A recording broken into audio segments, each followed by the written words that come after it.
در این درس با کارکنی مثال‌های اصاب‌های کشو دوام میکنیم از فن گئومتری. از مثال 182 سر میکنیم. نقطه‌ای در کوردینات داشتند اینو سه کنجی رو تشکیل میکنند. در روزی میدینه از خود سگزونی رو بین. برای سوال کارکنی بیاین اول تصویر کنیم نقطه در کجا هستند و میدیان چی بود. اون رو باید به خاطر بیاریم. نقطه A تقریبا من جایگذار میکنم. نقطه -9 -2 بگذار در اینجا باشد تقریبا. B 1 و 2 است، در 100 باید باشند. B در اینجا است 1 و 2 چون که کوردینات y شون اخیل است. C -7 و 6 -7 و 6 کمتر در بالا است، بگذار در اینجا باشد. نقطه C. اکنون در روزی میدیان از کل سگزونی رو به میدیان چی بود؟ میدیان طرفی روبروی اون نقطه بوده. مثلا C در روبرویش طرفی AB است. همون طرف رو به دو قسم برابر تقسیم میکند. یعنی ما کوردینات A رو میدونیم چی است؟ -9 و 2 است. B باشد چی است؟ 1 و 2 است. نقطه بین اونها چی است؟ کدام نقطه است؟ -9 و 1 بینشون 10 واحد مسافه است. یعنی نقطه مابین چی میشود؟ -4 و 2. -4 و 2 این نقطه مابین است. و ما کوردینات C رو میدونیم این -7 و 6 است. در روزی میدیان نگیریم. در روزی همین بین دو نقطه مسافه بین دو نقطه رو باید یابیم. و از درس پیشین ما میدونیم که اگر دو نقطه داشته باشد مسافه بین آنها در ریشه فرق x ها در کوادرات جمع فرق y ها در کوادرات است. یعنی x ها چی است در اینجا؟ یک نقطه رو بگذار چی باشد؟ بگذار -3 باشد. این چی میشد؟ -7 -4 در کوادرات جمع فرق y ها اکنون 6 -2 در کوادرات. و از اینجا این به چی برابر میشد؟ فرق x ها این 9 میشد جمع 16 25 میشه. ریشه 25 ما میدونیم که با 5 برابر است. این در روزی میدیان است. یعنی مسافه بین دو نقطه -4 و 2 و -7 و 6. مثال نوبتی مسافت سه-کنجی کلایش در نقطه داشته. اکنون مسافت این سه-کنجی رو یابیم. اگر سه نقطه در کوردینات داشته باشه مسافت رو چقدر میابیم؟ من به شما یک فرمول میدم. اون رو باید ایجاد کنیم که در فرمول داشته باشد. دیگر رو هم هستن برای این کار کردن. یک چند راه هست. من اصلا راه آسان رو به شما میدم. یعنی به چی برابر است؟ مسافت بگذار S باشه. مسافت 1 تقسیم 2. اکنون در اینجا شکل میدم. من ماتریس میدم در اصل. شما اون رو باید ایجاد کنیم. چیکار میکنیم؟ 1 تقسیم 2 نقطه رو جایگیر میکنیم.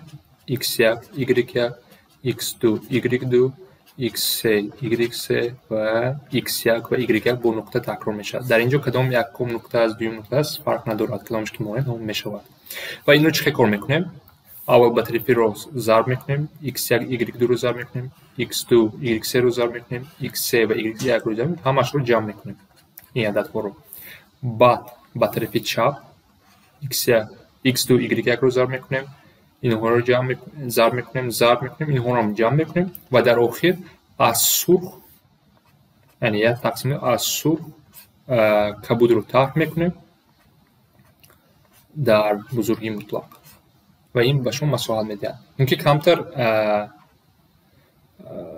نقص نفهمده باشم مثال در وای بینیم. این راه آسان است. یعنی برای این سوال کاره اصلا راه آسان همین است و فکر من مثال بگذار همین فرمول استفاده کنیم. برای مسائل s برابر است چی میشود؟ 1 تقسیم 2 نقطه رو میبرم از سرمونم -4 -3 4 -1 1 6 و نقطه 1 رو باز تکرار کنم. -4 -3 تکرار میکنم.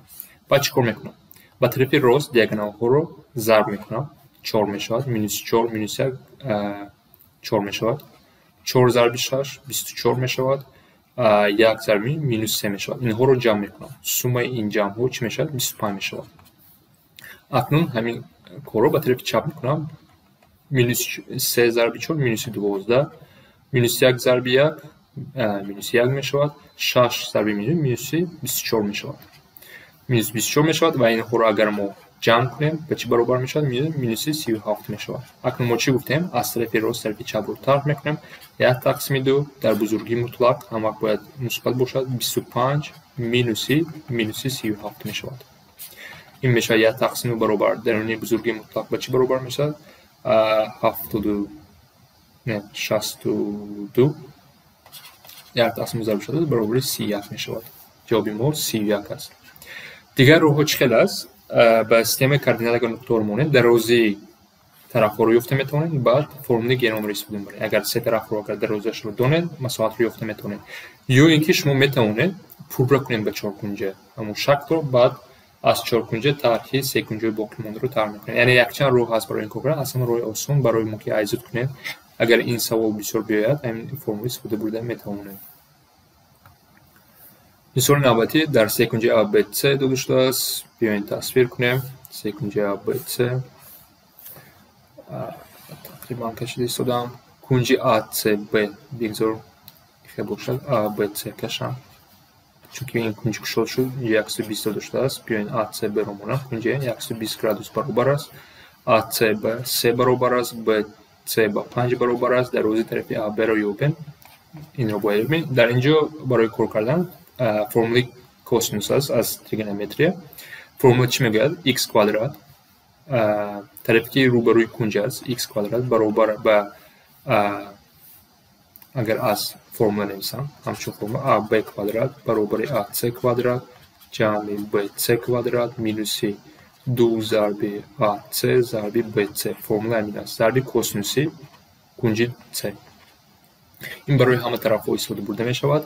بیاین فرمول اگر از روی فرمول اگر نویسیم 9 3 کوادرات 9 میشه جمع 25 مینوس 2 ضرب 3 ضرب 5 ضرب کوسینوس 120 گرادوس است. x کوادرات به چی برابر می شود؟ 25 جمع 9 این می شود 34. کوسینوس 120 به چی برابر است؟ این مینوس می شود. کوسینوس 120 با 1 تقسیم 2 برابر است. یعنی مینوس 2 ضرب 3 ضرب 5 ضرب مینوس 1 تقسیم 2 و این برابر میشه x کوادرات برابر 34 مینوس پلس می شود. 2 و 2 اگر اختصار شود 15 میموند. این برابر 49 می شود. x کوادرات برابر 49 و x برابر 7 می شود. یعنی طرفی سوم سکنجه با 7 برابر است. این از روی فرمول کوسینوس کار کرده از تریگونومتری. مثال آخرم برای این درس کوادرات مسافه بین نقطه‌های گوناگون می‌بینید که کوردینات آنها سیستم مدل زیر نقطه سازند. و فکر کنم این نمونه سوال پیش کار کرده بودم باید بخیر کار کنم. یعنی ما باید سیستم مدل رو کار کنیم x و y رو یافته بعد مسافه بین دو نقطه یابیم. کوادراتش رو میگه یعنی ریشن کوادرات میگیره. چیکار میکنیم؟ اصلا روی آسون به فکرم مثلا دوی مشروع اگر من چه نوشتم x برابر 3 جمع y نوشته میتونم و این رو به یک مگر داخل کنم این میشه 2 3 جمع y در کوادرات مینوس 3 ضرب 3 جمع y ضرب y جمع 2y کوادرات برابر 28 می شود. و اگر قوس رو یک باره بشویم نویسیم چی می شود؟ 18 جمع 12 y جمع 2y کوادرات مینوس ضرب است 9 y مینوس 3 y کوادرات جمع 2y کوادرات 28 رو به طرف چپ بیارم مینوس 28 برابر 9. اکنون اینو ساده کنیم اگر چی می شود؟ y کوادرات جمع 3y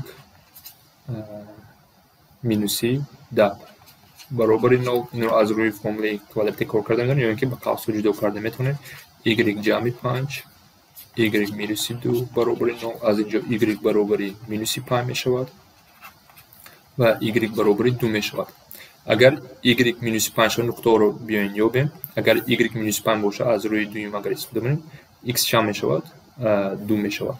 x مینوس 2 بخشش x مینوس 2 میشه. یک نقطه ما یافتیم چی است؟ مینوس 2 مینوس 5 و دویم نقطه اگر y 2 باشه x چند میشه؟ 5 می شود.